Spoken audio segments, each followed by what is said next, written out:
What's going on, my man Joel? Everybody, post nut clarity. What damn episode is this? Okay, so I said it was 6, and then I said 7 last time. This is 7. We're This at is 7. This is 7. this is seven. Well, heck yeah. So they say that the number 7 biblically Oh, is the number of completion because yes. God created the entire world in 7 days, according to Scripture. Of course, that's a rabbit hole in and of itself. But Well, it goes further. The letter G is 7. come on, okay. What else is it? I was Like- born on the 7th. I was born on the 7th, so that's another point. Okay. Why Okay. 7 is my favorite number. What else G is spot. there? Are you echoing? I think so. Hold on. I'm back. All right, you're back. I'm back. Yeah, dude, how was your weekend? How's your weekend going? Ups and downs, man. No, it's a great weekend. I mean, it's my birthday weekend, so Jess is doing some crazy surprise for me tomorrow. So we're gonna have a good time. Yeah.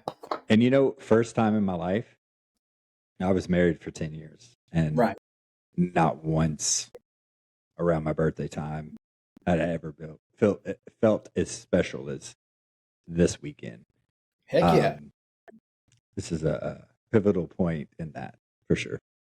Yeah, that's a big deal. Yeah, well, you lower your expectations when Right. you never have it, and with lowering it, I think there's some like subconscious thought process with that. It's the fear that no one's going to care. Yeah. No one's going to show up. Maybe 5 people out of 15 show up. There's always that fear, right? Yep. To just not everybody being dedicated to that activity for the point of,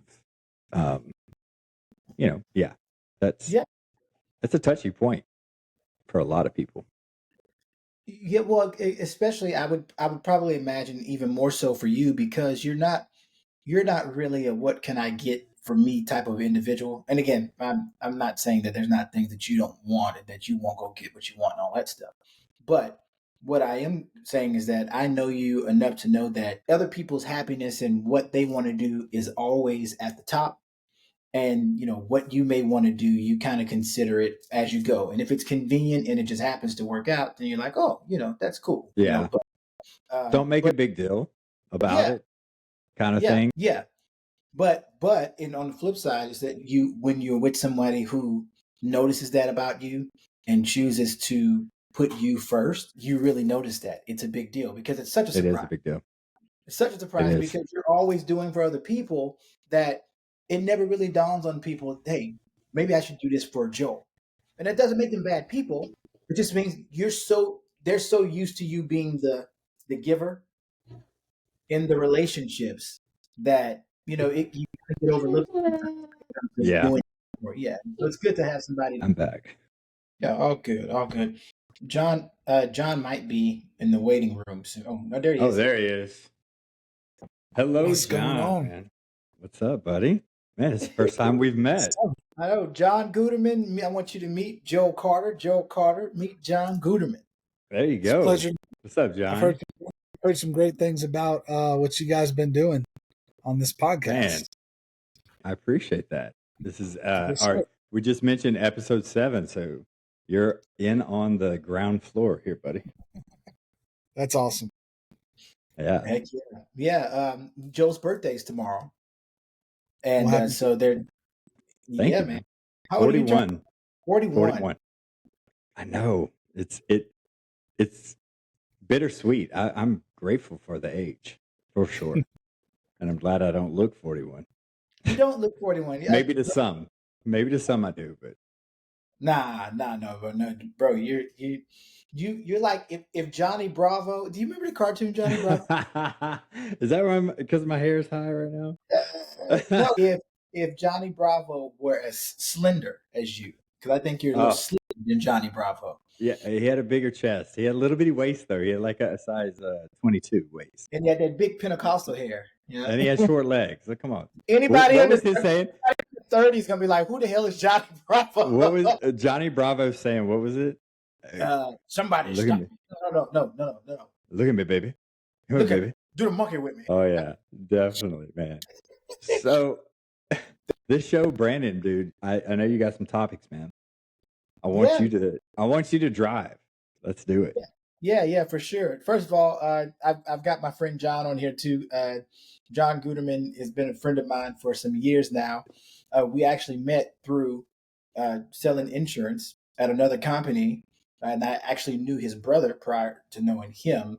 And John has just been such an incredible friend, just kind of like you, Joe. Like I believe God, the universe, puts people in your path and you don't know that they exist. You don't even know they're coming in, and all of a sudden, boom, there they are. And Well, add to it the manifestation of it, because yeah, you put good out, you're gonna get good back. Like you're seeking for positive people, you're gonna find positive people.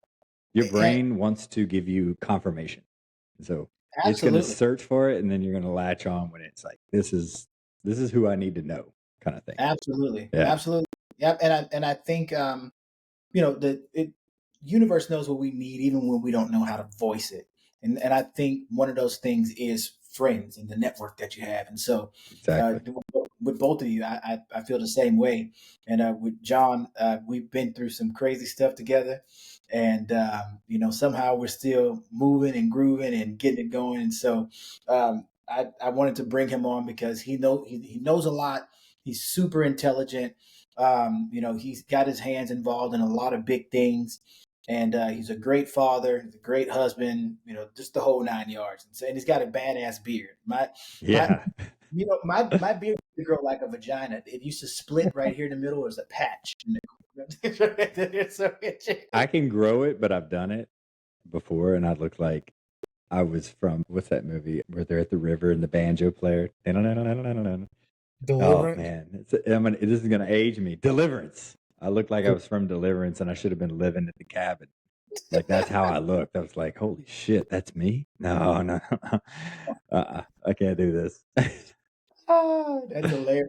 All right, so I thought we should start this episode off by looking at some events that were major that happened on April 7th. Okay, so I Oh, thought since oh, that's your nice. birthday, I thought that'd be a cool thing to look Yeah. at. Aren't you All right. glad your birthday's not on April 8th for the Uh, eclipse? There's supposed to be some crazy shit. The yeah, internet, yeah, yeah. as John would say, the internet is talking. The internet. I want to hear about that. Oh God. Let's start with the most crucial thing that happened on April 7th. Me. Well, So your just go birthday. from there. Yeah, me, and then everything else. So Didn't the and world stop that day? I think it stood still for it, a I minute. think so. I think so. I think so. It it chiseled you out. Yeah, yeah. In 1948, the World Health Organization was established on April 7th, 19. I don't think there. Pro and con there. Okay. Yeah, about to say that could be kind of controversial there because you know there's a lot of opinions about who they are, right? Yes. Like And what I, they've implemented over time. Yes. what they've implemented over time. I want John to kind of jump in on that, and I'm gonna let him get into some of that stuff All because right. I don't. go ahead. What do you think What's your about it? opinion, John? I don't.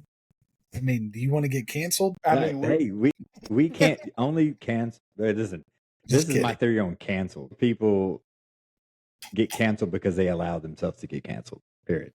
If you don't do it for monetary reasons and you cower, then I hear. you can be canceled. But no one's paying us shit. No, I just didn't know I didn't know where you No, got open loaded podcast. But yeah, I mean, 100%. We got them loaded everywhere, and if they block it, they block it. I don't give a shit. it is what it is. Let's go. Yeah, I mean, Brandon, I think what the World Health Organization is doing at this point in time is extremely dangerous. Unelected, we didn't vote for them. Who the hell are they to tell us what we need to do, how to do, why to do anything? And so when you have money that come into these organizations that are not with elected officials, and nobody had a say in who these people are, and they're all bought and paid for, and they all have an agenda that they're trying to push, you should always be concerned with what are the intent or what are the motives behind an organization with that much power and authority and resources. So I think, if you want to know what I think of them, my comment is, look who finances them. And in that context, I go, I don't trust any of those people.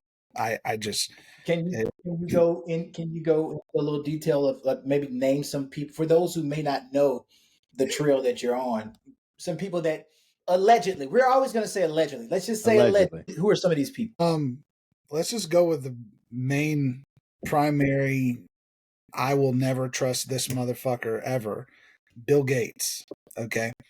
If you've got any direct association with him and his money and whatever projects he's trying to push, there's a major point of skepticism from me immediately, based off the fact that, again, he's not elected. Don't know why he thinks it's his job to try to influence and run the world the way he does. I have no idea why anyone takes him seriously.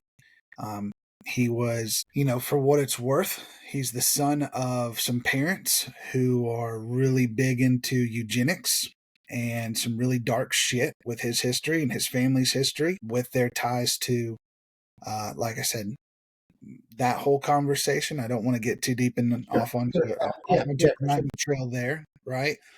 But his parents were fundamental in what they believed was a way to exterminate brown people in America, which is a major problem for anybody. I don't care what color your skin is.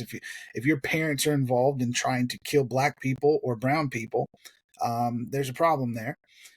And he seems to be cut from the same cloth, if you would, in terms of his philosophy about people. And he seems to think that there's too many people on the planet. He seems to think that there's some calling on his life, if you would, where he has to work to reduce the population. Because if not, then the world's supposedly going to end, according to him and his sphere of influence, his friends. And so where he's throwing his money and the projects he's throwing his money at, I would argue, are very anti-human. I don't have a better word for it unless you want me to say evil, but not everybody believes in evil. So I'm just going to say anti-human. They're not pro-human. And so when I consider that and I look at how much he's involved, with organizations like the World Health Organization, and what they're doing, through the United Nations and Agenda 2030 and all these different things, I just say to myself, I go, why does anybody take these people seriously? Why would any respectable country listen to these people? They have no authority over us. So why do we give a fuck what they say? Like they have no jurisdiction over us unless we can give it to them. And so I think that is probably my most point of frustration. Isn't that, there's evil people in the world. It's that we're consenting to their governance or their or to their policies, and through our consent, we then, ultimately we have to deal with the effects of what that looks like moving forward, right? And so I don't know how deep you want me to go at, but we're gonna bounce around. So keep going in any way. Definitely not a fan. Let's just put it out. Well, I'll ask you, Joel, some stuff in a minute, because I think you have a different, or a unique outlook on this stuff from being in the armed forces, and all of that. Yes. But right. But most people that have never even heard of WHO prior to 2020 and when COVID happened, I'll be honest with you, I had never heard of the World Health Organization until 2020 hit, and COVID-19 and the vaccines and all that stuff. I didn't even know what they were about. Didn't know that they were an organization. I thought that, I had no clue what to even think about them. But all of a sudden, I saw a group of people in an organization with a name I'd never heard of, been given so much power and influence over decisions that were governing nations across the world. And so it was just crazy. So what's your thoughts on who, what's your experience? What have you looked into? Yeah. So I would say I'm so grateful that we live in the United States, number one. purely based off of the fact that you can see how they try to implement situations that aren't legal nor to be upheld in any way by small groups. So I'm grateful. If you look at how we govern in America, we have the best system. Yes, it's corrupt. Yes, we have flaws, but the way it breaks down, it goes all the way down to the local level. I lived in Montgomery County through COVID. 0 closures, 0 mandates, 0 this, 0 that. And when they say mandate, they can't legitimately do it. Now, can some rogue people within certain cities and organizations do things that infringe upon people's rights? Yes. Will they be corrected in the long run through lawsuits? Yes, they will be. You think a business owner that has, let's say, a couple of restaurants who was arrested because he opened his restaurant XYZ at a time. Yeah, you think there's a lawsuit? Damn right, there's a lawsuit. Will they Sure. pay? Yes, they will pay, because what our government likes to do is they'd like to show a strength of force that's not real. It's a curtain, right? It's Wizard of Oz. In the rest of the world, that's not the case. Most nations, there's not a true free nation out there. The United States is the freest, in my opinion. And based off that, what we think's not free, it still is free. It's just you have to do it within the bounds of your rights, and you let the chips fall. And then you may have to do some recourse after, through different lawsuits and things like that. But time after time, we've seen this play out. Someone get banned, someone get harassed because they were speaking truth to freedom and how they felt, and then they get canceled or whatever, or people come to their house and then they go back to the source, like, who started it? Was it CNN? Was it MSNBC? Was it this? Was it that? Was it the government coming after them? And time after time, you see those lawsuits being settled for money. So there's a form of that has to happen within our nation. I understand it, but what our government loves to do is hold a fear of, like, if we say it has to be done, it has to be done, but it doesn't really have to be done, because we're not governed by what they say. We're governed by the laws that are on the books. They can't just say this is a mandate. That's why they say it's a mandate. Mandate means nothing in our nation. That is not legal. It's not a legal jargon that they can just spill out. So if they say it's mandated that you close all businesses and you stay in your home and wear a mask, no, it's not mandated, because it's not a law. You can't infringe upon my rights. Period. Now, can a business refuse if they bite into the apple and they say, hey, okay, I agree with their judgment and I'm going to refuse service? Great. You have the right to do that as a business owner. I'm a libertarian at heart. Freedom of, if you deem that you don't want to do something, or you want to do something in the extreme, good. Let the market decide. The market will show. That's kind of where I'm at with it. I'm just grateful I'm here in America. And no matter what, the curtain doesn't faze me, because I know the rights. I know the recourse that needs to happen, and it doesn't scare me, nor does the World Health Organization, because I look at their mandates as recommendations to me, not mandates.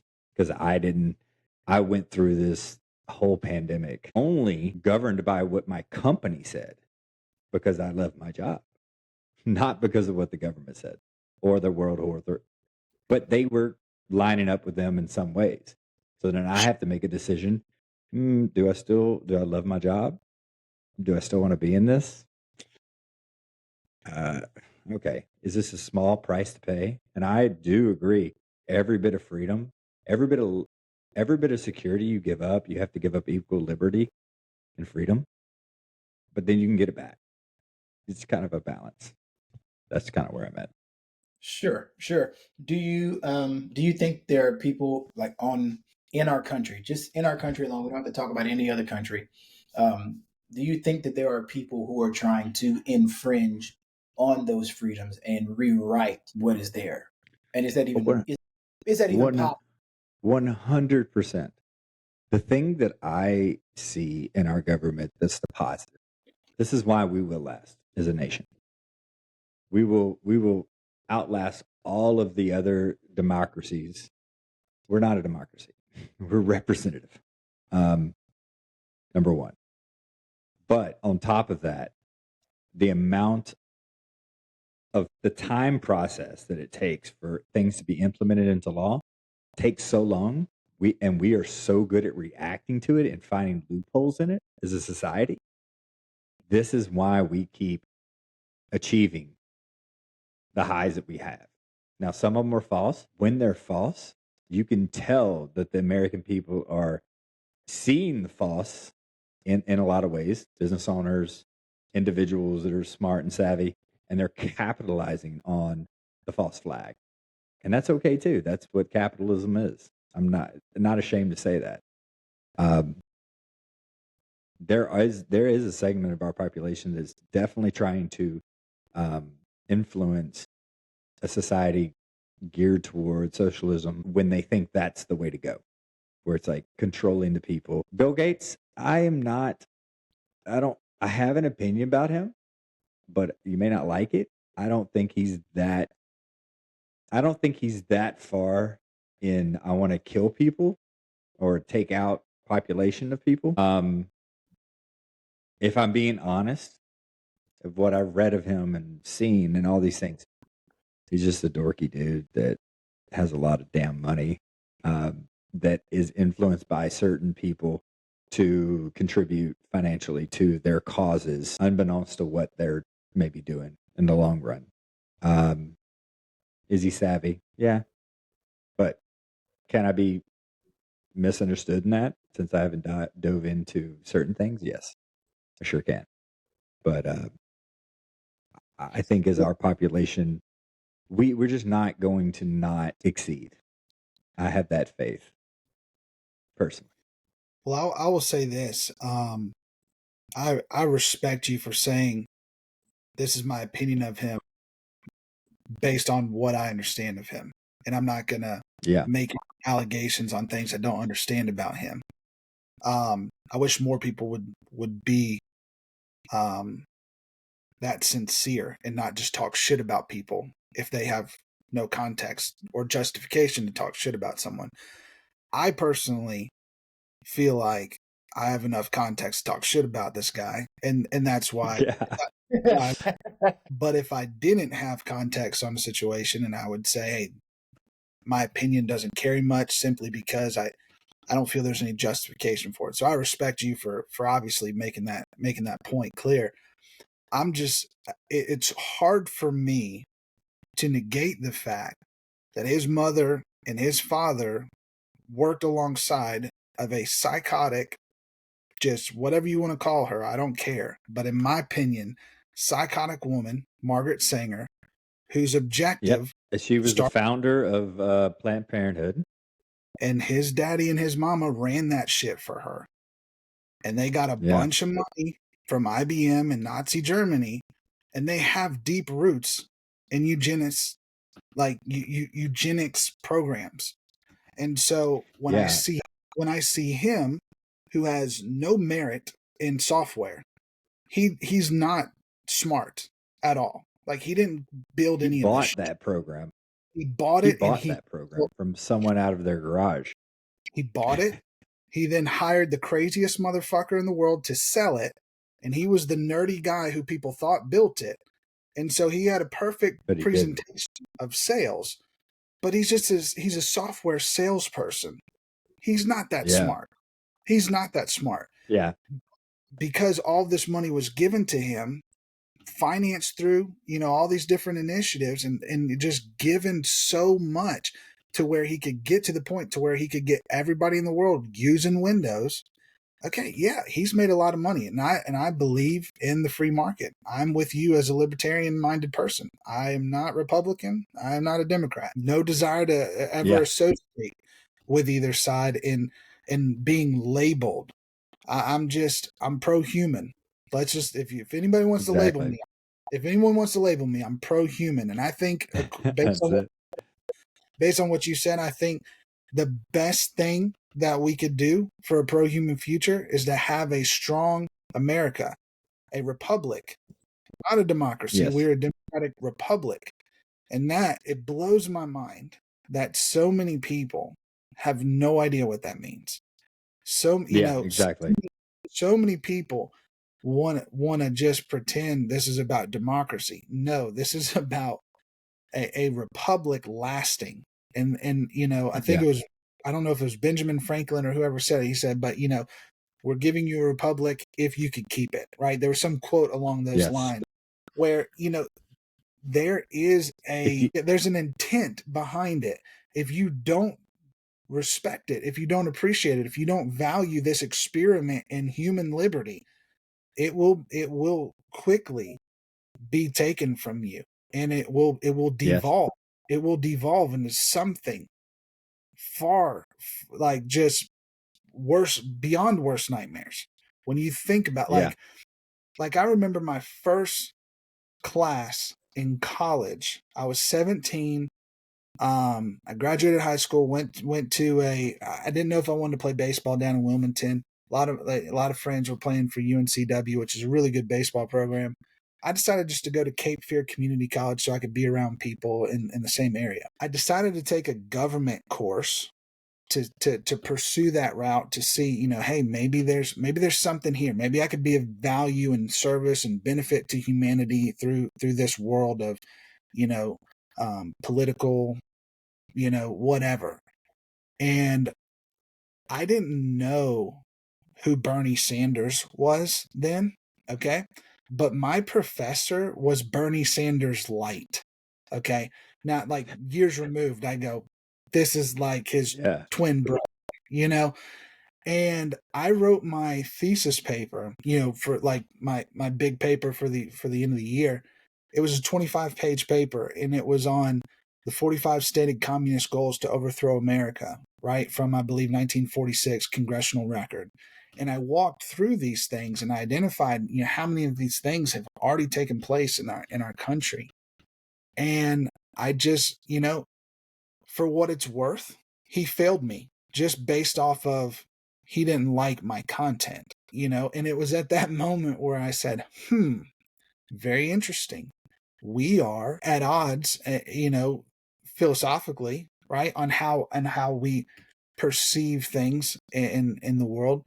But it was the first time I realized that people would use and abuse power to try to harm you or try to silence you, or crush your dissenting opinion from theirs when they're in positions of authority, which only gave me more Yes. confirmation. Which only gave me more confirmation that, if enough people are in positions of leadership or power or whatever we want to call it, influence, and they want to crush a dissenting view, we're going to be involved in what I would call, I guess there's a term for it, an information war, right? And that there really has to be this revitalization, if you would, in the public square, of people being allowed to speak freely and share differing opinions, so that the opinion that can withstand the arguments, that opinion would be held in esteem, that opinion would actually, begin to impact and influence society in a positive way, because both ideas or multiple ideas are brought to the surface, but this opinion or this idea or this path forward makes most sense for us as a people, as a nation, as a republic. And I think, what's happened, I mean, if we just start, with the COVID era, right? How many people's opinions, how many people's voices, how many medical professionals, how many people, circling back, to the World Health Organization, how many people were silenced? So you said, hey, I didn't live under that. And I go, well, to an extent, because if you would have said certain things, possibly that went against a certain narrative or an authoritative message from the World Health Organization, who 88% of their funding comes from Bill Gates. That's why I brought up Bill Gates. I could also bring up the Rockefeller Foundation, who started this shit. Okay.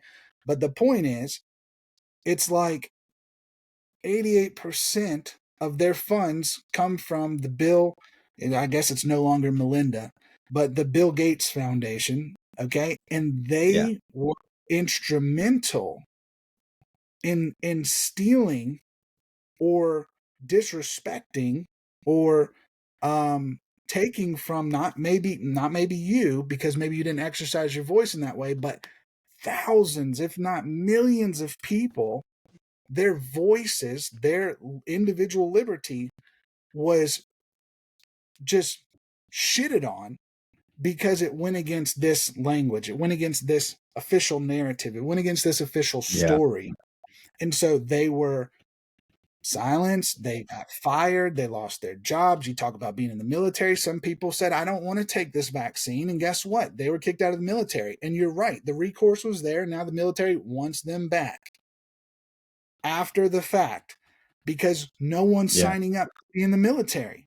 Recruiting numbers are down. Well, that's a major issue, right? People have lost faith in their elected leaders because the elected leaders that they elected to make sound decisions based on representing the individual liberty of the people who put them into that position of authority, those elected leaders are deferring their responsibility to these non-governmental organizations that we didn't elect, that we didn't have shit to do with, that who the fuck are they to tell us anything? And then our leaders are going, we worship you, we'll do whatever you say, whatever you tell us, we're going to do whatever you tell us. And that, to me, if that doesn't change, we're in for some shit. That's just my perspective. Well, If can that I jump doesn't in, change, Brandon? And I'm gonna let you go. Yeah. No, I'm gonna let Brandon go. I just had something to hit on that. The positive. I guess I'm an ultra positive person because Mm-hmm. I agree with everything you said. But I'm with you, bro. you've heard of the war. No, you've heard of the war games, right? They do this every year. They have they in the 1960s they developed a process to have a war game scenario. This country Mhm. attacks this country, and then this one does this, and so they have these every year. They give different scenarios, and then they have groups of people that will set their actions, and then the war games persist. One of the most famous war games is, so they defined them through series of tit for tat, tit tit tat. There's an acronym for most of them. The one that America uses generally across the world is the tit tit tat. It's like, don't do that, boom. Yeah. So we give them a chance not to do. Now, when I think of a war in full context, I look at battles and wars.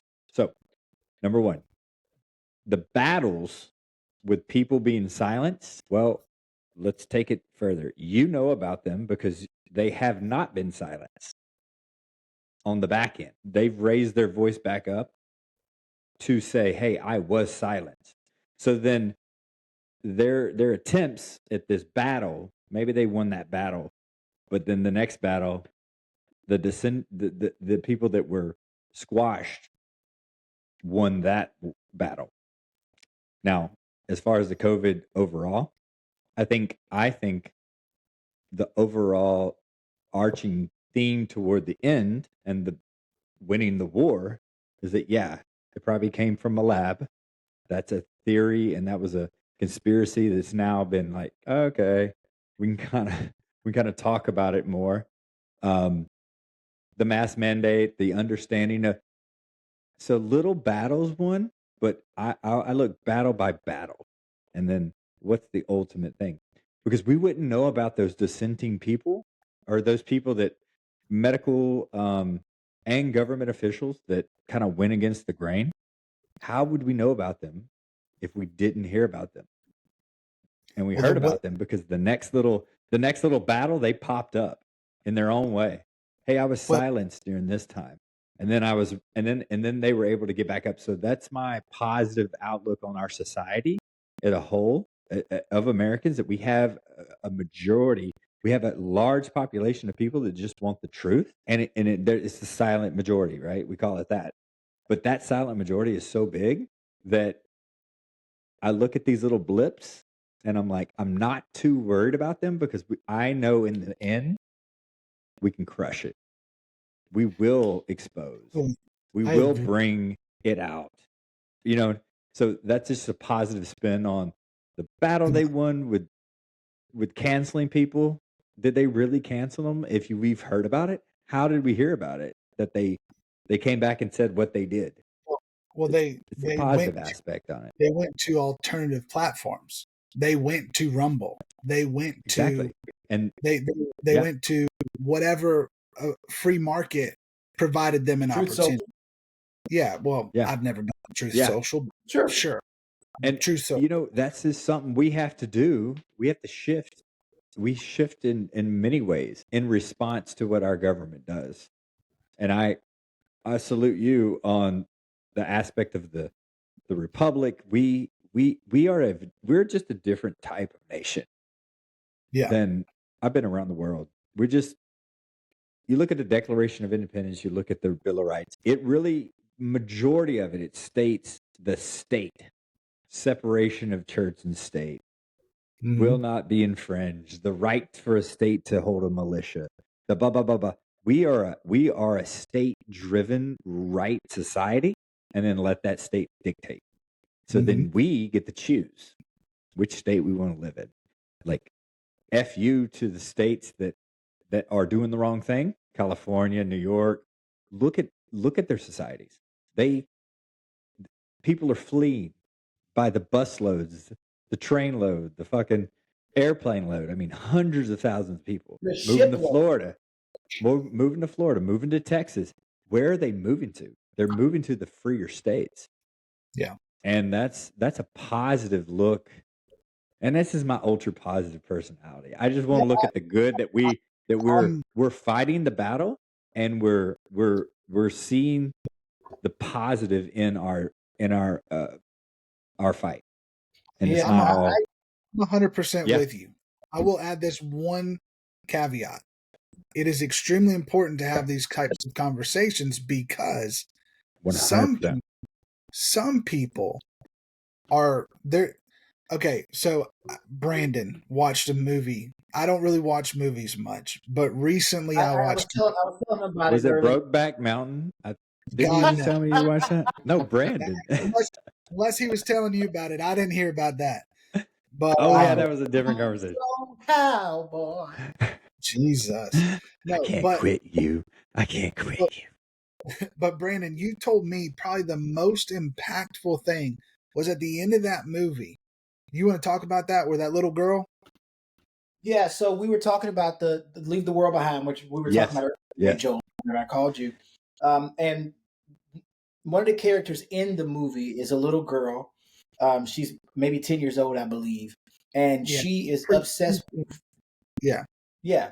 And she's obsessed with the TV show Friends, which is funny in and of itself because of how far that show predates this little girl. It's probably at least 20 years older than her, if not more.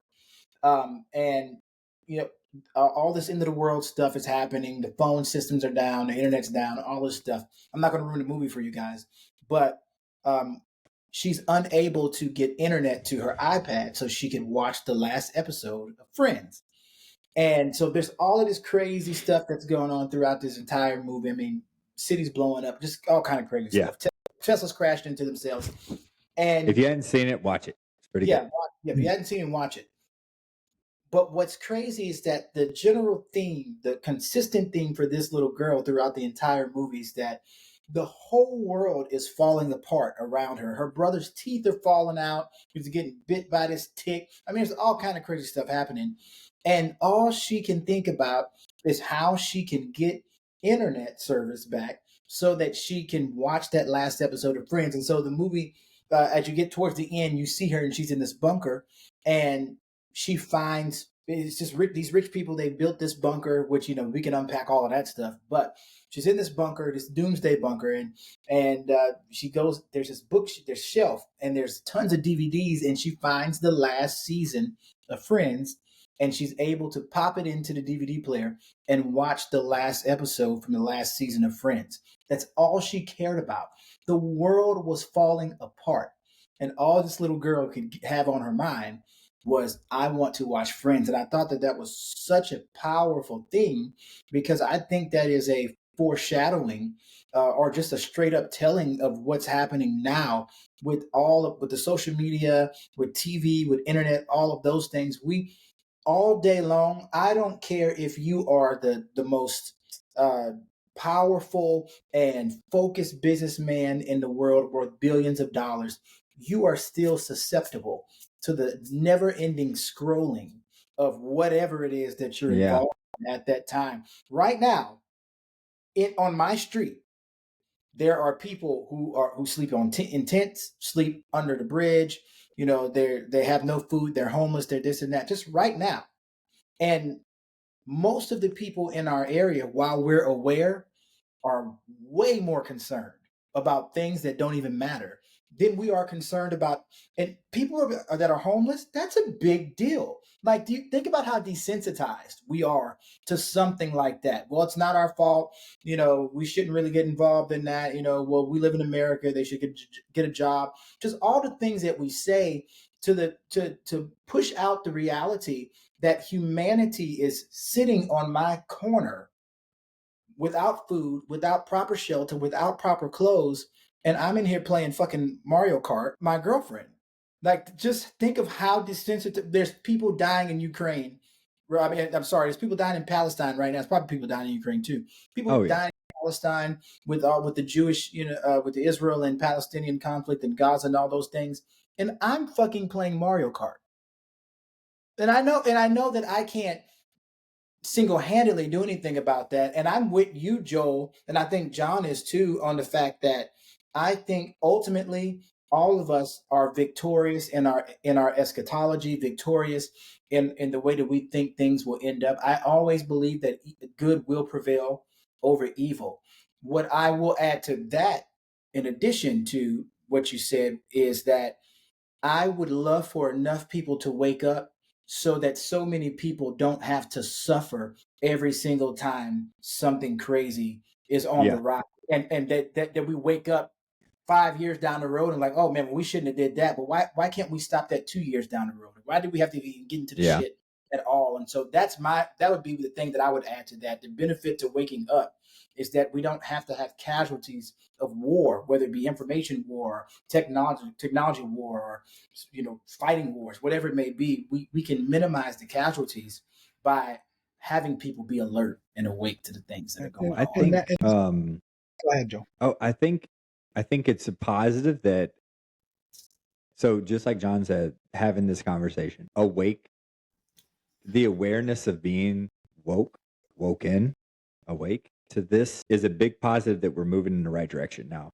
If you look at our Cool. society, I cannot confirm nor deny that in the 1960s or during the Vietnam War, you can kind of see during the Vietnam War, you had a lot of people that rose up.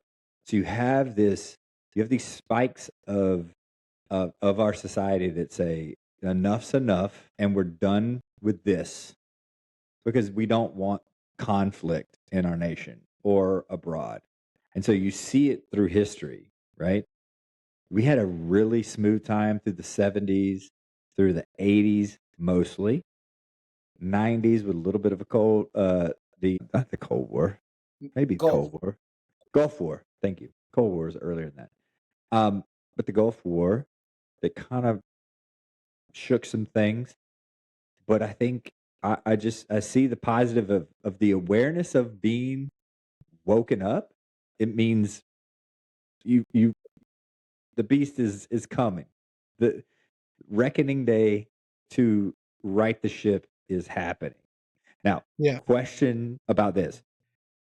Do you think, let's go back to that movie in that moment with that girl, and we're going to talk about social media, that whole thing. The drive of humans to be addicted and focused on this element, do you feel like it's a new thing to human? Or before this, what was it before? Because I don't think it's new. I don't think it's new. I think in the 90s, 80s, 90s, it was something else. Was it partying? Was it drugs? Was it I don't know, board games? Like something held our attention. I don't think this new I don't think this technology, I think what we are as humans, it just shifted to an element. Or do you feel like neural pathways were formed in this Oh my newer God. That's a rabbit generation hole that in are of it. different? Yeah. That are So different. It's a new type of human. It's an evolutionary process. it's a phenomenal, yeah, it's a valid question. I just would have to argue that with the increase of modern technology, our ability to become addicted to technology and to forms of entertainment that technology has provided. I'm not able to cite a study here, at length right now, but I know studies have been done to show the effects of not just necessarily just adults, but children, and how these things impact a person and a personality. And so, Yeah. I think it's interesting to me that, and I'll go back to where I was headed just real quick. With at the end of that movie, all that girl wanted was where she felt the most connected to humanity, was the telling of that story, Ross and Rachel. She wanted a human Yeah. Going experience. back. Yeah. She wanted something she perceived as real, right?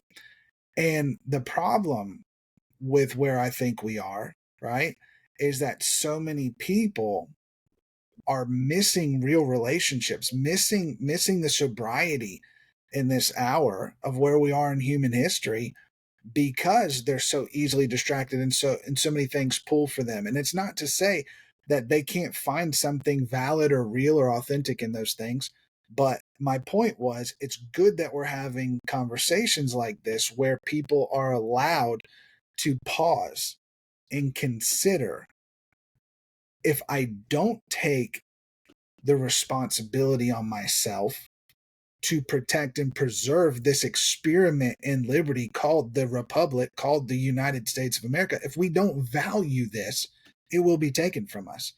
And so I think, like you said, Joel, there's so many people waking up to this. I don't want to say woke, I don't want to say awakened, because that's left right paradigm bullshit for most people. When you say like the Great Awakening, you're some freaking crazy QAnon conspiracy person, and then if you say woke, that means you're That's where we are. some liberal, right?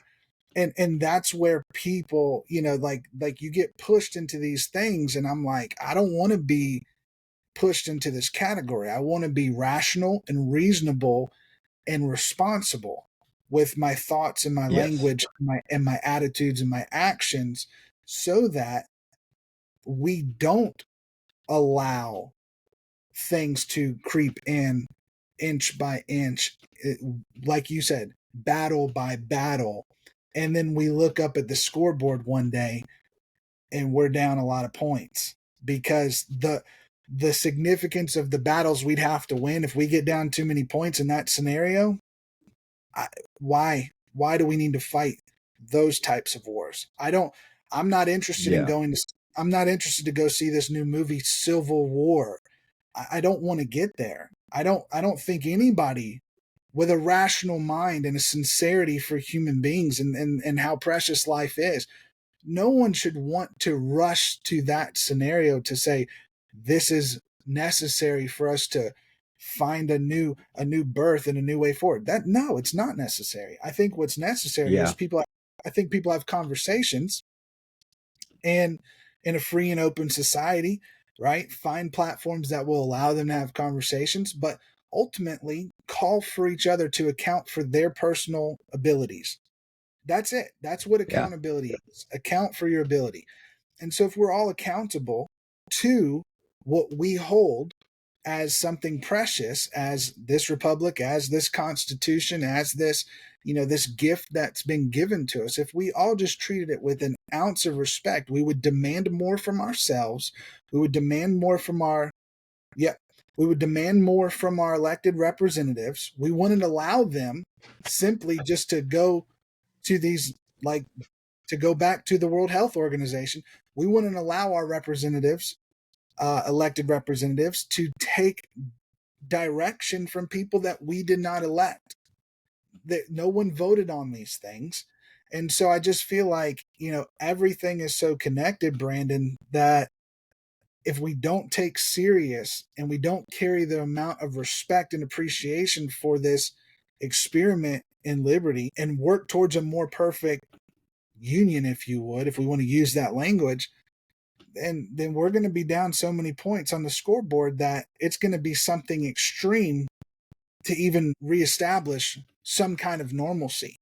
And I'm not interested in that scenario whatsoever. I'm not interested in seeing people die. I'm not interested in seeing blood in the streets. I'm not interested in seeing anybody suffer, like you said, needlessly, because we didn't do what was required of us when it was required of us. And so, so that to me, it's like one of those things. I feel like most people, referencing the end of that movie, I think most people will be completely caught off guard if something of that nature ever presented itself. And most people will not know how to respond to their neighbor, will not know how to respond to anyone in that scenario. And they will function from a place of, lower vibrations, whatever we want to call it, right? Not a place of consciousness that seeks to add value and uplift and seek and preserve someone, and benefit of someone. They will move towards a very dark and animalistic context. And so, as much as I'm a positive person, I'm also very real. I'm as honest as I can be in every context I can be included in. I think it's very important for people at this point in time to wake the fuck up, recognize the threats that are outside the door, and if so, do not consent to things that would infringe upon your liberties. Do not consent to things that would steal from you, to things that would kill you, things that would destroy you. It's your consent to these things that give these people or these organizations power. The moment we resist, the moment we say, I do not consent, maybe I'm arrested. But like Joel said, I have legal recourse, right? Sure. Maybe maybe I have to go through some shit, but I have legal recourse. Most people consented.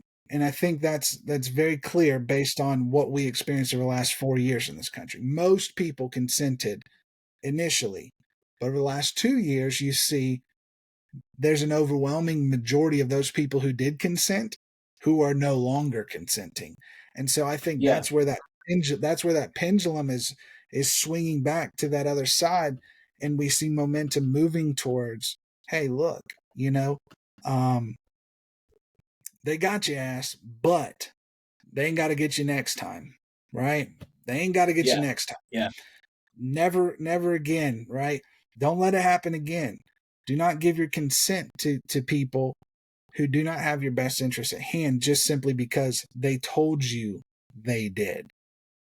And it's, we could get way deeper into that conversation, but I'm glad. I agree. I think the harsh reality is that most people don't even know what their elected officials do on a day-to-day basis.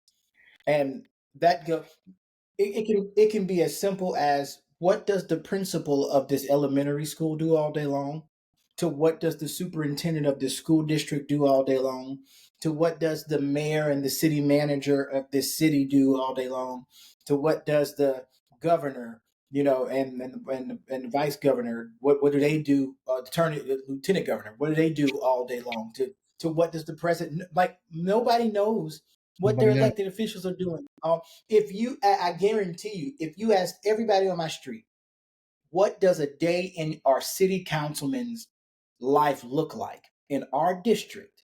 I guarantee you 99%, including my black ass, 99% of us could not tell you what our elected councilman, who has control or at least influence over so many local aspects of our lives. We don't even know what he does all day long. We don't know who's in his ear. We don't know who's influencing him or who's influencing this, who's talking to him. We don't know what he's interested in, what kind of agenda. Most of us have never even heard our city councilman speak outside of an excerpt on the news at 6 o'clock, literally. Mhm. And so if it's that off on a local, what's up? If it's that Hey, off on a local level, I was just telling them that I believe that if I got on my street right now and asked 99% of the people on my street, what does the city councilman for our district do? What is a day in his mm, like? I guarantee you, nobody 99, knows. including my black ass, 99% of us could not tell you You're black. what. Yeah, hold I'm gonna always say that, Brandon. Every time you say that, I'm gonna say that. Just get used to it. like this guy's elected to influence things on a local level Yeah, that impact you and some more than what's at a state level or that's what's on a federal level, it, and exactly. you don't know his name. You've never heard him speak outside of 10-second clips on Facebook or an excerpt on the 6 o'clock news. You have no clue. Yet and still, these guys are influencing every aspect of your life, from what may look like very small. But if it's that bad on a local level, like how wide does that net? The Bible says this. It says a little leaven spoils the entire batch Yeah, of yeast. Leaven, they only put a little bit in there, but as time goes on under the right conditions, that leaven starts to increase, and pretty soon the purity of that yeast is now compromised by something that started here and yeah. in growing here because nobody was aware that that's what was taking place. And so Brandon, you hit it, man. Local. That's I guess what I was saying earlier. Local is where you get the decisions that are truly made. We had Yeah. in Montgomery County, we had a judge because it's not a city, but it's a yeah. county. So there's a judge over it who was elected. He came out every state mandate, every federal. He would say, "We're not abide by it.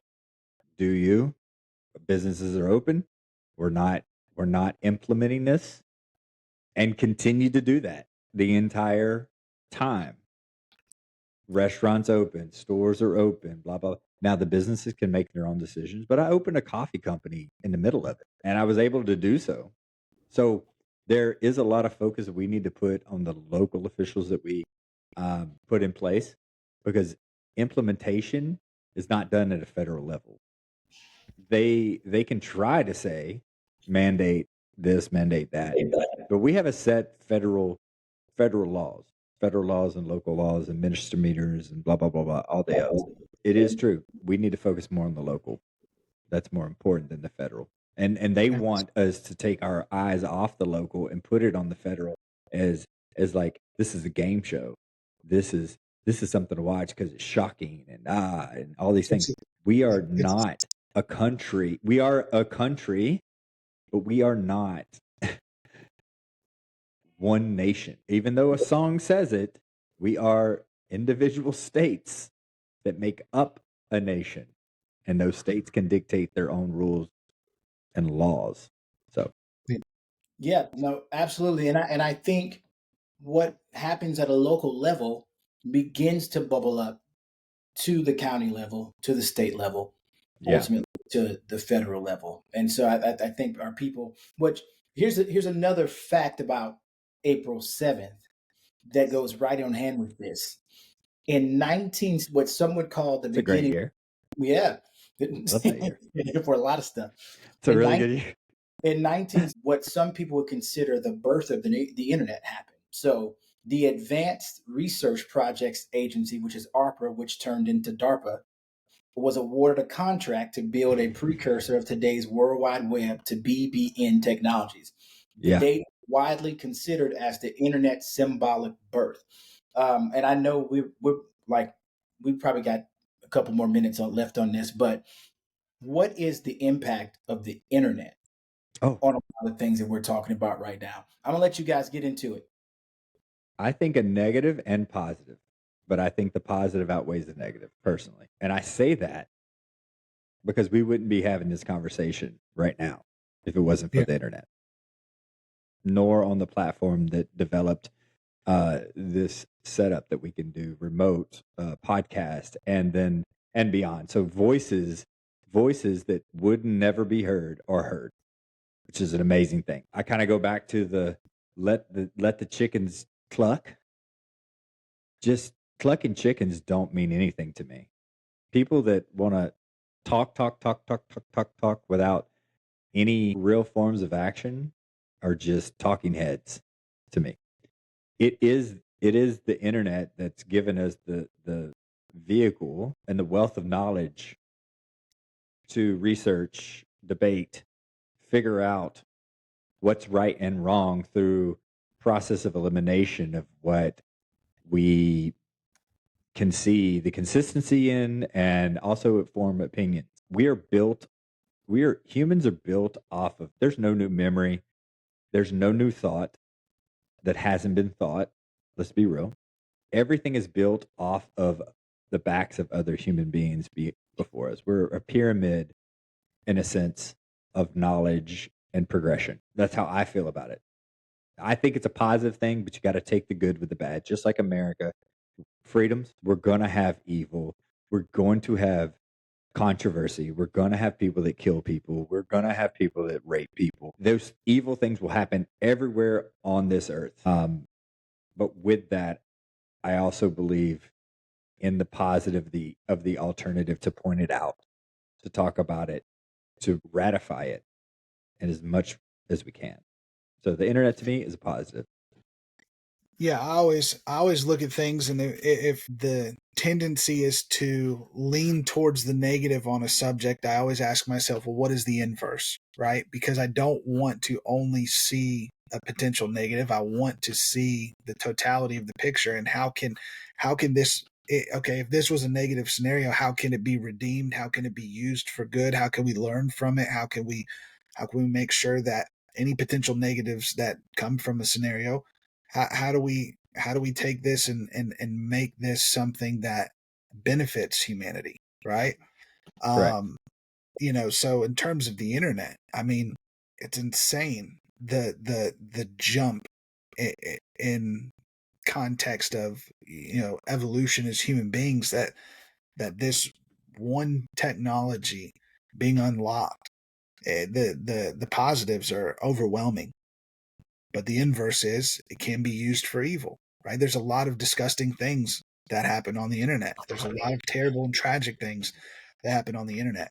And that's why I'm so appreciative, because Brandon's been telling me you guys have been doing this podcast. I was like, bro, I love that. I love that you're getting on there and you're just talking, whatever shit you want about whatever you think is relevant or beneficial to people listening. I think that's just such a great use of your life, of your voice, to actually say, hey, like, maybe some things we share with people will make them laugh, bring them humor. When he told me the name of the podcast, I legitimately originally thought, Joel, that it was a carnivore like context podcast, like life beyond, like nuts and seeds and things like that. Yeah.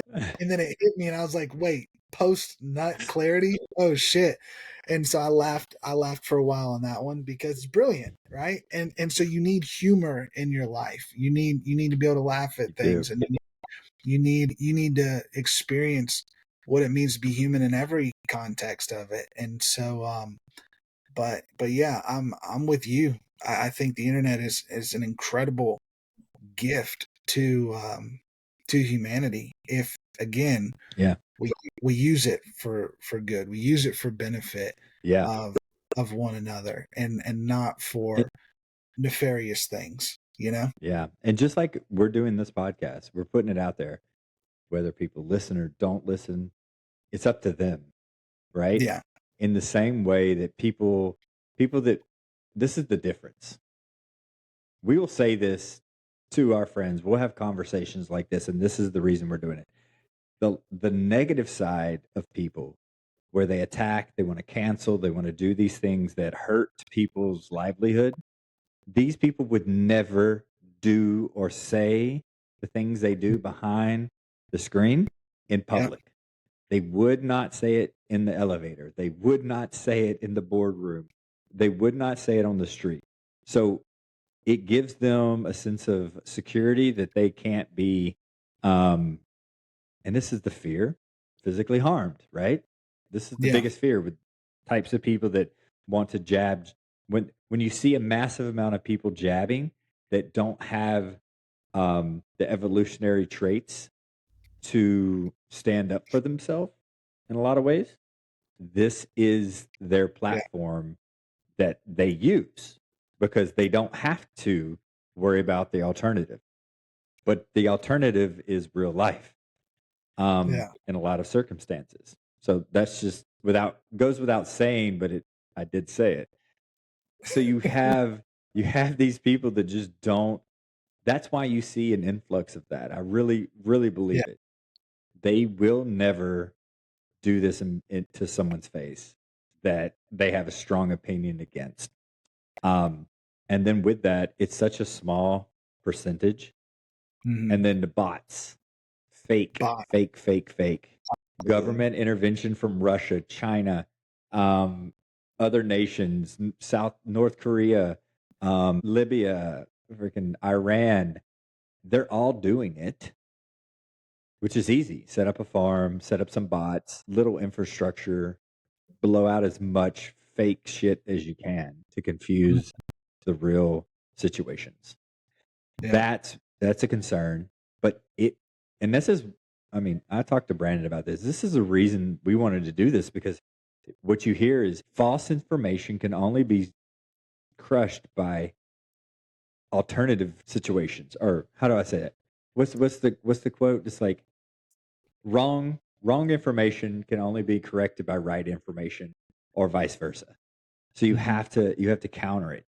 So the more voices that can get on, speak their truth, which I hate that term, speak their truth. But I will say, I had a thing this morning that happened that made me think truth is relative. It's not encompassing. Truth is relative because it could be a situation where, and I used this in my conversation with this person. I said, look, truth is relative because my parents letting me play outside on the middle of the street in the country is different than a parent letting their child play outside in the middle of the city. And when I say that, if someone walked up, why are you letting your kid play in the middle of the street? Well, they're fine. Is it?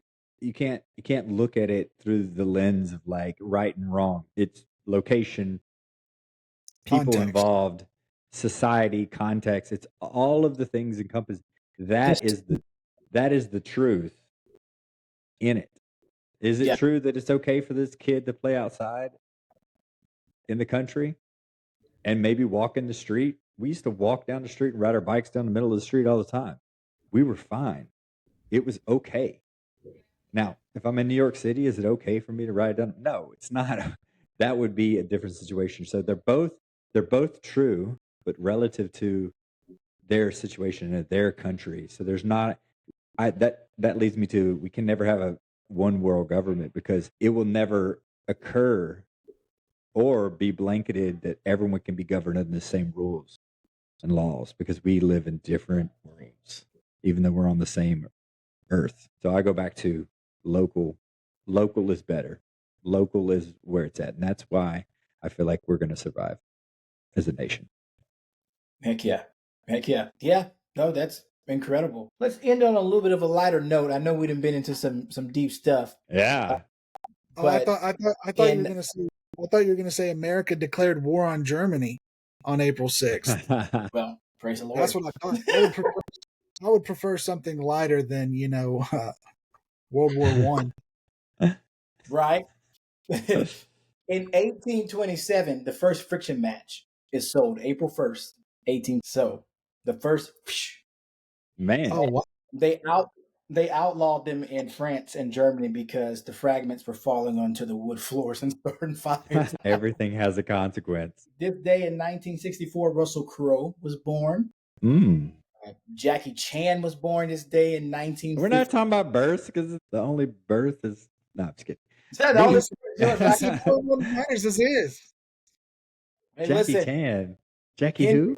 Henry Ford died on your birthday in 47. Oh, poor Ford. And Okay. P.T. Barnum from Ringling Brothers, Oh, I liked him. he died in 1891, April 7th, 1890, right? That's wild. Hey, on April 7th, Yeah. 1983, I was born on Easter Day. Wow. There So you go. I was born on the resurrection. Well, some Damn. historians would say that Jesus was born on April 6th. I thought you were going to go Oh. there too. Man. Some people would calculate it that was the day he was born. Some love interesting it. things. Man, There's a lot of shit out there for it. I love it. So let's end right here. April 8th, we have a solar eclipse. I'm going to give you guys a couple minutes each to give me your ideas. First of all, let me tell you what my blanket opinion on all of it is. I think everything that happens in the world, especially in our universe, is significant. I don't think anything is by accident. I think our universe is intentional. I think the earth that we live on is intentional. I think the beings that are within this realm that we're in are very intentional. Whether you think God's a programmer, like I Joel, do. where you think God's a programmer, or you think we're an experiment of some alien race somewhere outside of our whatever. I believe that everything that takes place has significance to a lesser degree or to a greater degree. Those we've got fucking cats outside that just they roam the entire neighborhood at night. And they bring so many fleas into our neighbors' yards. And we don't see those things happening, but those damn fleas ultimately are just like manifesting all over the place. And so while I think that cat really has no significance, I'm about to have to declare war on these damn cats now, because what I thought was insignificant is about to become a real significant thing. And so I just think everything has some sort of importance. Something is impacting something. And so I'm gonna let John go first, and then Joel, I'll let you end it since it's your birthday tomorrow. So what do you There you think? go. The significant, is there anything significant going on April the 8th? And if so, why? Well, the internet says. I always laugh when I get on the internet because Are you everybody's saying French too? Bonjour. no. But yeah, the internet has some interesting things to say. I personally think it's I think you should be allowed to question everything. I think it's wisdom to question everything. I think you should look at as many angles of a subject matter that present themselves that you could substantiate those angles. I don't think you should just run off into wild conspiracies, but I also think that most of those wild conspiracies have some sort of justification for how they potentially started, right?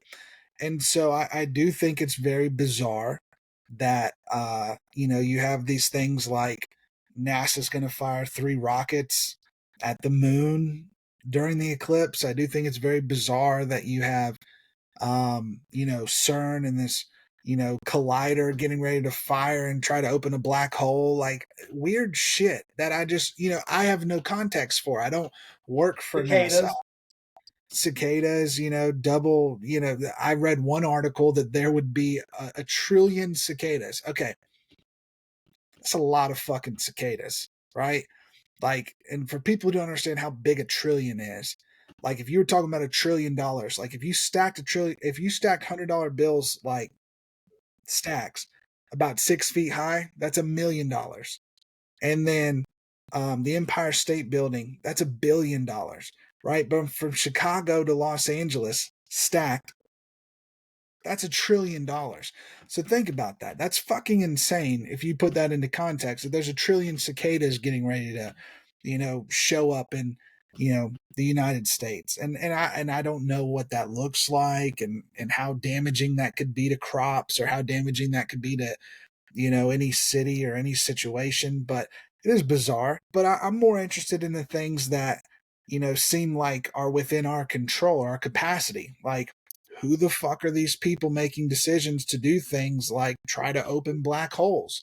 Why do they think that that's their job to do that? Why do they think, like, who gave these people the idea that this was somehow what the American people wanted them to do with our money, right? You went back to DARPA and the creation of the internet, right? Okay. Well, DARPA has produced a lot of technology, a lot of it. I mean, you could argue DARPA created Facebook and then gave it to Zuckerberg to be the face of it. Okay, there's justification for that argument, right? And it's really just a data collection and whatever. Okay, I'm not going to go way off onto that, but there's so much that happens without our approval or consent, that when those things happen on this type of scale, and there's these big projects that are taking place on what they're making out to be a really significant day for some reason, other than it's just like it's a solar eclipse. No, we're having military personnel, and we're declaring states of emergency, and we're shutting down schools, and we're shutting down this, and all of these security measures are being brought in for what? Like, what the fuck are they? What is this overreaction for? Unless it's for something, or maybe nothing happens, which I'm probably on the side of nothing's going to happen. But the thing that confuses me is, but what is NASA doing, and why are they doing this? And what is CERN doing, and why are they doing this? And what is the Vatican doing, sending their scientists to work with CERN? And what are these alliances that are forming to do something on this specific day? And then you go back to 1811, and you realize there's a similar solar eclipse, and you realize that the worst earthquakes we've ever seen in this country took place, in the preceding months after this solar eclipse. And you go, well, shit, maybe something could happen. And then, who knows, right? Who knows? But for me, it's my position is, who the fuck are these people doing things?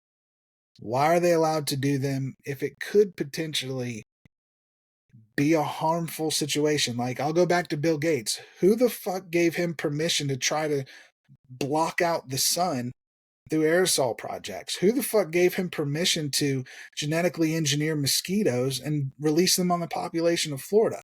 Like, who the fuck told this guy he could do those things that affect so many people's potential lives? And why is he allowed to operate? Why are these organizations allowed to operate in contexts and ways that none of us would just, if we just went around and had a petition, right, and we just interviewed thousands of people on the street? Hey, do you think it's a good idea that we block out the sun? Hey, do you think it's a good idea that we fire a rock during the solar eclipse? Hey, do you think it's a good idea that we try to open up a black hole? I don't think many people, some people might be like, fuck yeah, let's do it. But I don't think most people would consent to those things. But nonetheless, those things are happening without our consent. And so I think that's my takeaway from what's going to happen here in, a day and a half. It's just, why do these people perceive that they have the authority to do these things, when the overwhelming majority of people would say, what the fuck are you doing? Why are you doing this? This is not, what is the benefit of, at least maybe if they could provide some justification, they could persuade me. I'm not saying that it's Yeah. I'm not necessarily saying it's nefarious. I'm just going, you didn't even attempt to justify your situation, your context, your decisions. You've made no appeal to the public.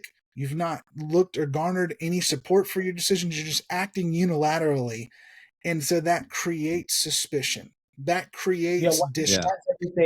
why is everything esoteric? Why is everything shrouded in Yeah. secrecy? I it's think secrecy. the biggest thing with the government now, they need to understand the level of the internet in our lives, and that they need to change their methods of relaying information. Because I can give you the scientific reason why they would launch rockets during this time, in my opinion, based off of gravitational pull, saving fuel. We all know the moon has its own, or the Earth has its own gravitational pull. The moon has its own, and the sun. You line those two up, you're going to exit the pull on the Earth's gravity a little bit easier, just a little bit, and every little bit counts. So I can look at that and say, oh, okay, scientifically, due to the mathematical equations, this would be an amazing launch point, because you're going to use the sun and the moon's gravity at the same time, just as we're going to have the highest tides during that time. Tides don't come in and out. The water on our Earth stays in the same position pretty much the same time. The Earth moves within this water bubble, right? So with that, our Earth's going to be pulled a little bit stronger toward the sun. The moon's pulling it. The moon's going to be pulled a little bit stronger to the sun, and with that, anything that exits will be pulled, so they can save on some fuel, and it'll help them get out quicker. So that would be my scientific story that I could tell myself. Right or wrong, I don't know, but it makes sense to me if I break it down. But why couldn't they come out and just say it? Hey, this is the best time to do it because of X, Y, and Z. Well, Preemptively. these particular rockets, they're called sounding rockets, and so their argument, right, is at this point in time they want to learn more about the sun, right? And so they're using this to gather some form of data. Sure, I guess. I don't know. But there's really, to me, it's one of those things where it's like, the internet and the origin of the statement, the shock and awe of the statement, NASA's launching 3 rockets at the moon during the solar eclipse, that causes people to take, like I said, I might be persuaded. If you explain your justification, I might be willing to move toward your side. But the question is, for me, related to this, is there's so many experiments that they're going to interact or engage with, like I said with CERN, and I go, who the fuck elected these people? Why are they taking our money to do these things if it causes potential damage, right? And because we don't know if there's any negative consequences to these experiments, that's why I feel like it's like it would for me at least, it would make more sense if these organizations and their actions and the things that they do, which could be positive or negative for humanity, should be voted on. But the context of it's tricky on the voting aspect, because if I tell you, hey, I have a procedure before heart surgery could be performed, if I voted on should we do open heart surgery, I would dare to say that the majority of the population would be like, you're going to take a heart out? No. So there's some faith that we have to give. Yeah. Let me qualify that statement. Matters of where taxpayer funded money go into organizations that have black hole budgets. Okay, like consider the Pentagon. Don't have black. I would say anything that takes our money should be transparent and tell us what they're doing. Correct. And short of voting on their actions in a scientific way that people can't even name how many states we have. Again, I'm not talking about a vote, and I'm not talking about the general public voting. I want to make sure I'm very clear on that. The general public is generally unintelligent, unfortunately. Okay, I can't be positive about how uninformed most people are, and I hope conversations like this help people wake the fuck up. But I'm talking about like congressional, right? Like we are not allowed to move to war unless Congress votes on it. But How many times have we ignored that context of our Constitution, right? So what I'm saying is these black hole budgeted where just billions and trillions of dollars get sent to these organizations that do these things without anyone's oversight. I mean, you put these people in front of congressional oversight and their testimonies are almost always the same. I don't know, I'll have to get back to you. I don't know, I'll have to get back to you. I do not know. They never are accountable for anything. There's no accountability for any fucking thing these people do. And the Congress people sit up there grilling them and they're pissed off, but there's no accountability. It would be great if Congress actually said, then no more money, motherfuckers. No more money until you disclose what the fuck you're doing with all of this money. No more money. But our Congress people, guess what? They don't represent us. They don't. They represent whoever buys and pays them. That's the reality. And so that's what pisses me off, is that we're supposed to be a republic representative of by the people we put and appoint to those positions of leadership and represent our will in DC, if you would. In overwhelming majority of the time, those people will talk out their ass one way to get your vote and then vote the opposite way. And to some of their defense, they get dropped a 1,500-page fucking bill with 72 hours to read it and then forced to vote on it. That is unethical. That's bullshit. That is insane. That is absolutely insane. I trust me, I've read 1,500 pages. I cannot read 1,500 pages in 72 hours, let alone know the legalese and how these documents are.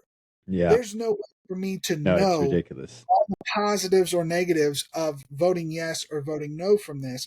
And the fact that all this shit gets shoved into these bills to conflate them is a major issue. So when I'm talking 100%. about when I'm talking about voting on, I'm saying Congress should have the ability to say no more money until there's full disclosure. No more money until we know where the fuck the money's going. And there's no accountability. There's zero in Washington. Maybe zero is a very absolute number. There is almost no accountability in Washington. The Pentagon for the last 6 years can't pass an audit. No worries, no problem. We'll keep giving you money. They can't pass an audit because they don't know where trillions of dollars have gone, right? Like, here's an example. We send hundreds of billions of dollars to Ukraine. We spend 1.4 trillion on this last package to build, and this is not an attack on transgenders, but to build retirement homes for transgenders and communities for transgenders, okay? And we'll spend hundreds of millions of dollars on that, but we won't spend the $26 billion it would take to reinforce our infrastructure so that our defense from an EMP attack, we could be protected from that. We don't have money for that thing, or we don't have money to rebuild the bridge that fell. The week that they pass a $1.4 trillion package, make it make sense. And it never will until people wake the fuck up and start demanding more from their elected representatives and saying, listen, motherfucker, either you vote towards our interest or you don't get to go back and represent us, versus you go represent us and then represent whatever military contractors financing you or whatever other state entity is financing you. And I have nothing against Jewish people, but the sobriety of the fact that so many of our politicians go to Israel and kiss a fucking wall is alarming to me. Why are we kissing people's walls? You know what I'm saying? Like, stop. This is weird. This is weird as shit. Like can't do anything that would be against the and so there's just too much outside influence on our government from so many contexts, not just Israel's government, but so many governments or non-governmental organizations, to where, again, to me, it's like I have great hope in the future of this country because I'm with both of you, and I believe that ultimately good will conquer. Like, love will win. Like, the positive reality. Like good men, good women will rise up and will do the right thing when it's when it's required of them. But Yeah. how much longer do we allow things to go, and how much more unnecessary suffering that Brandon referenced earlier? How dark do we have to allow it to get because of our indifference or our inaction or our apathy, right? Like the girl wants to just watch Friends. Most people don't want to be bothered, and so I always say this in context of business. People are like, it sounds like a great opportunity, but it sounds like a lot of work, or it's going to be. I go, what opportunity is ever convenient? Yeah. Nothing Nothing. easy is worth it. What of value is convenient, right? And so I apply that same principle in business to the way we choose to be governed. When did freedom and liberty? When did you suggest that it was supposed to be convenient for you? No, it is a struggle to maintain. It is a conscious decision and an intent to maintain this republic. And if you aren't willing to speak, if you aren't willing to move in a peaceful manner, I'm never going to call for kinetic war. Okay. I don't think we should take up arms against anybody unless they take up arms against us first. Okay. But, but for what it's worth, I think most people would rather be entertained. They'd rather be entertained than come face to face with that sobering reality that, hey, we're not headed in the right direction. We are going in a direction that if we don't move this thing back, we might not recognize this country in whatever period of time that looks like. And so I just think, to me, that's a very positive thing. Is if I'm critical of anything, it's only for the point of being critical because of love, and it's point of being critical to say, like, you should course correct. You should be sober. You should be aware. You should move with intent. You should do things that produce the results you're looking for, and you should do what's required of you when it's required of you, not just aimlessly wander through life and let everything else dictate your reality. You should be an active participant in creating the world in which you live. And the way you do that, I believe, is through your personal actions, your attitudes, and your actions. But then, like this conversation, there's a collective consciousness amongst three people here where we learn from each other and we share with each other, and we take and we let go of some ideas. But if more people are communicating and the ideas are able to be weighed and balanced, whether valid or invalid, that I think is healthy and beneficial. That there's more free speech, so that we all can raise the bar in how we think about where we are, so we could do the right thing. Because most people don't even know that they should do the right thing. It's never occurred to them that they should do the right thing. They're just trying to play Call of Duty right now, or they're trying to, get onto Pornhub, but it was blocked in their state for whatever reason, right? Like, you get what I'm saying? Like most people are Just checked want to out, live their life. I just want people to check in and just say, if you want a life where you, like you said, Joel, where you live in a country where you're free to check out from time to time, you need to check in sometimes. 100%. And Because that's well said, dude. Because if you checked out all the time, the freedoms you have are gone. They're taken, and you look up and you're like, holy shit, how far did we go? It's the current. How did it get? It's the current taking you out, and I'm this far away from the beach. Man, that was well said. I think we're gonna wrap this up. Brandon, awesome. Always a pleasure. John, pleasure. Man. Yep, I Appreciate you. We're gonna do this again. I think it's really My good. phone's about to die, so we need to just end it. We're gonna upload this video. Awesome. Hell yeah! All right, love y'all, man. Well, hopefully everybody got some post-clarity. Oh yeah, we definitely got clarity. All right, later.